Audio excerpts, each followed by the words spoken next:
My name is Tim Dallas. I'm Director of Logistics and Supply Chain, and my purpose here is to make sure that everything is assembled, picked, packed, and shipped to our customers on time every day. My name is Steve Kidder. I'm the Director of Customer Service here at Carolina Biological.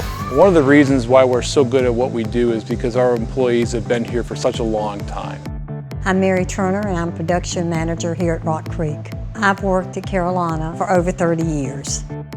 We get thousands of orders in every day, and it's our responsibility to ensure that we're fulfilling our customers' orders in a timely fashion. So we staff our business according to our customers' needs so that we can ensure on-time delivery.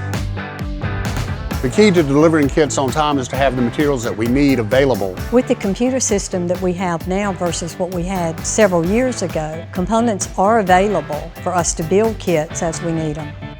There's a lot of cutting-edge technology here at Rock Creek, but one of the most interesting is our box-on-demand machine, which makes custom-sized boxes for each order. This is more environmentally friendly and it reduces shipping cost. We understand that if we ship you a kit with something missing, that's as good as no kit at all. Every product is barcoded, every inventory move is in our system. We do audits on every production run that we make. Every person that works at Rock Creek understands that we ship today's orders today, we keep our promises. All of these things work together to make sure we deliver on time.